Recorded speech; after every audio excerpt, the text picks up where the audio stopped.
उन्दुनोबो सुख गैया बिहामजोआबो देहा गाज्रि अबाव थागोन जोङो आरो माइ माइरंबो गैला जानाय लोंनायबो थिग गैला दैबो गैया दाखालि सप्ता मंगलबारनिफ्राय जादों दिनै मंगलबार सप्तासे जाबाय सरकारनिफ्राय जेबो गैया मोनदों सेरनै माइरं हरदों बेखौलाय मादों जानो मा सर सासे जानो गफुर हालामनि सनाफुर आरो भालुकमारि गामियाव हरखाबै दैबानानि थासारि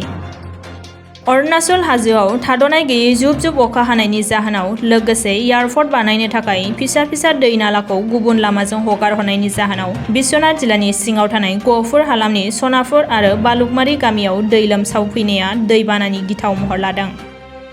जायनि जाहोनाव दैबाना सोमजिनायजों गोबां गामिनि बर' सुबुंफोरा न' बां दाउ अमा माइ आबादफोरा आबुङै खहा जानायाव थानो जानो थाखाय जोबोद जेंनाजों मोगा मोगि जानांगासिनो जेंनाजों भुगिनांनाय गामिनि रायजो राजाफोरा फोरमायनाय बायदिब्ला सरकारा खेबसेल' न'खर मोनसेयाव 5 केजि माइरं आरो दालिखौल' राननानै होदों नांगौ बायदि थोजासे जानाय आदारखौ सरकारा जगायनानै होआखै होननानैबो अजद होदों दालि आधा केजि होदों ओमफ्राय आरो बे सेरनैल' माइरंआ साबा परियाल मानसि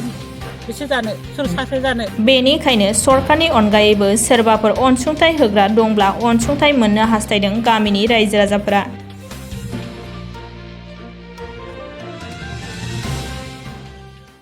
हाब्रु जाजोब्बाय दाउ अमा गैला माइफोरबो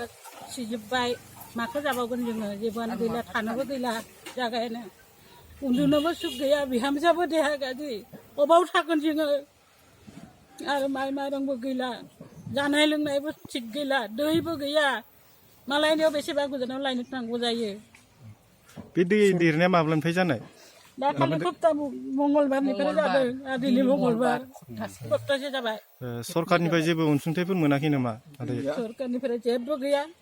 मोनदों सेरनै माइरं हरदों बेखौलाय मादों जानो मा सर सासे जानो रावबो खबरफोरबो लाफैथाराखै रावबो फैयाखै दालि आधा केजि होदों ओमफ्राय आरो बे सेरनैल' माइरंआ साबा परियाल मानसि बेसे जानो सोर सासे जानो ओमफ्राय दा सरकारखौ मा खावलायहरनो सानो मादैया सरकारा जोंखौ नायनांगोन नायफैनांगौ थाबनो मोजां खालामनांगौ न' बां गैला हयनो जोब्बाय बिहामजोआबो देहा गाज्रि बेखौ दै सोमनानै दोनबाय थागोन नामा जोङो दा ओमफ्राय मादैमोना दा अबेहाय दङ दा जेनेबा न'आवनो दंना ना अबेबा केम्पफोराव थायो सोरनियाव थायोनो सबनियावबो बिदिनो सरकारा रिलिफ केम्प लुना होना होआखै जेबो होआखै सरकारनिफ्राय बिदिब्ला जेबो अनसुंथाइ मोनाखै आरो जानाय आदारनि गैया जानाय आदारखौबो नांगौ बायदि सरकारा होआखै आरो सेरनैल' माइरं होदों बेखौलाय सोर सासे जानो माइरंजों दालिल' होनाय जादों आरो आधा केजि दालि ओमफ्राय आरो माइरं सेरनैल' बेनि अनगा जेबो होनाय जायाखै जेबो गैया फोरमायनो सानो आच्छा दाखालि थांनाय बे सप्ता मंगलबारनि 28 तारिखआव माने 9टा बा 10टासो बे समावनो दैया जि बेलेग गाज्रि बारिबोनानै जोंनि न'खरखौ माथावरि बायनानै न'खरखौ बिराद धंस' खालामजोब्बाय मोसौ मोसा थांजोब्बाय लोगोसे आरो न'आवबो थानो सुख गैया जोंहा रिं हाखर सिं हाखर दैनिबो अभाब जाबाय मटर सटर न'खराव सोब सिफायलांजोब्बाय आरो बेयावथ' दा जोङो उन्दुनो हाया दाखालि सप्तानिफ्रायनो उन्दुनो हायाखै जों बाहेरायावसो बै लामा सामायावसो उन्दुना दङ ओरैबायदि आरो जोंनि खेथि फोथाराथ' खोथिया फोनाय माइ गायनाय बेफोरो सोब थांजोब्बाय धंस' जाजोब्बाय आरो जोंहा माने सोरबाथ' बहुत बुरजा गायदोंमोन 8 बिगा 9 बिगा 10 बिगा आरो खोथियाफोराबो बिदि दंमोन आरो खोथिया सिथिया लांजोब्बाय आरो बालि फबनानै गुथे हाब्रु खालामनानै दोनजोबलांबाय आरो बे दै लोमनायावहाय मा सरकारनिफ्राय माखासे जानाय आदार आरो माखासे रिलिफ केम्प लुनानै होयो बेफोरखौ होगोन ना होआखै रिलिफ केम्पआथ' गैया बार' दाखालिल' माइरं सेरबा मोन्दों ओमफ्राय दालिया बिदिनो आधा केजि सोरबा सेरसे बिदिल' मोन्दों आरो दा सरकारखौ मा खावलायहरनो सरकाराथ' जोंनि माने गोख्रैनो माने जोंनि बे हाबाफारिखौ माने माथावरि बायनायखौ बेबस्था खालामना होनांगोन आरो बेखौनो जोंहा सिगां माने दाखालि सिगांथ' आगोल गैयामोन दाखालि 28 तारिखनिफ्रायसो लोमदों ओमफ्राय दिनै आरो नै सप्तासे जाबाय आरो ओमफ्राय दा लोमनाया मानि जाहोनाव जादों बे माने ओरै जाबाय बे अरुणाचलनिफ्राय बे हाया गोलैफैनानै जोंनाव गुथे बारि सारि फैबाय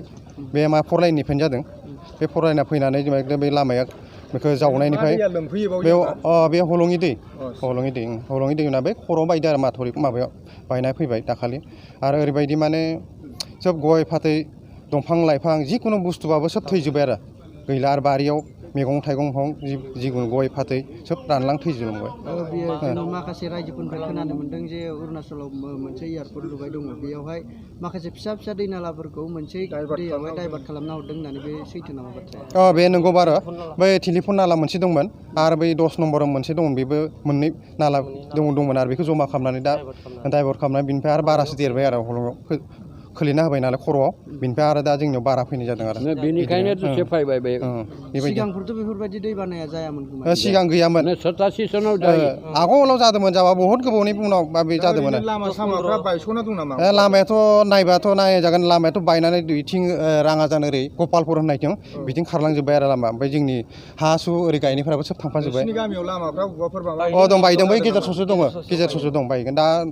नायबा नायजालांगोन आरो नोंसिनि चेनेलनिफ्राय आं बहुत धन्यबाद नुदों बिदि फैनानै जोंनि बर'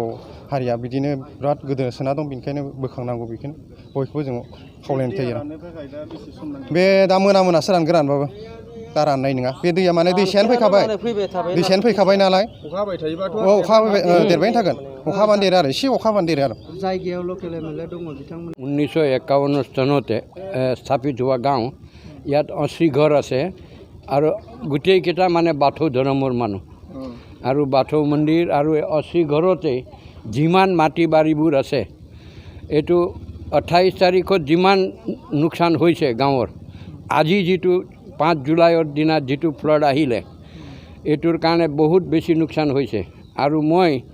এই ৰাইজকো অনুৰোধ কৰিছোঁ আৰু গভৰ্ণমেণ্টকো অনুৰোধ কৰিছোঁ যাতে মানে ই এমেণ্ডমেণ্টবোৰ যিমান ছিগিছে এইটো অতি সোনকালে যদি নবনায় তেনেহ'লে গোটেইখিনি গাঁৱটো আকৌ ৰহাতলৈ যাব মানে গতিকে মই ইমানে ৰাইজক অনুৰোধ কৰিছোঁ আৰু ইয়াতে যিমান গাঁও আছে এই ব্ৰইলাৰ ফাৰ্ম আছিলে যিটো মানে ছেল্ফ এমপ্লয়ড কাম কৰিব বিচাৰিছে তো মই ককিলা বিকাশ আশ্ৰম আৰু সেৱাৰ সহযোগতেই আমি এইটো গোটেই অঞ্চলতে ডেভেলপমেণ্টৰ কাম 1983 চনৰ পৰাই কৰি আছোঁ মই গুজৰাটৰে মানুহ আৰু মোৰ মিছেছ আছে সোনাপুৰ গাঁৱৰে মিলানী বসুমতাৰী পিতাকৰ নাম হ'ল যতীন বসুমতাৰী আৰু মোৰ নাম হ'ল হৰিশ কুমাৰ ভট ব্ৰইলাৰ ফাৰ্ম আছে আপোনাৰ গাহৰি ফাৰ্ম আছে আপোনাৰ 500খন মানে তামোল গছ ৰৈছিলে কিন্তু গোটেইখিনি আৰু কোনো এটা মানে 1 বিঘা মাটিও ৰুব পৰা নাই গতিকে মই গভৰ্ণমেণ্টক আৰু কেন্দ্ৰ চৰকাৰক এই ফ্লডৰ যিটো প্ৰব্লেম আছে এইটো মানে ৰাষ্ট্ৰীয় প্ৰব্লেম হিচাপে ঘোষিত কৰিব লাগে বুলি মই টানি অনুৰোধ কৰিছোঁ আৰু আপোনালোককো মানে নিউজ চেনেলকো মই মানে আন্তৰিক ধন্যবাদ জ্ঞাপন কৰিছোঁ যাতে আপোনালোকে আমাৰ সমস্যাক লৈ যিটো শুনিয়ে যে আহিছে তাৰ বাবে মই গাঁৱৰ হৈ আপোনালোকক আন্তৰিক ধন্যবাদ জ্ঞাপন কৰিছোঁ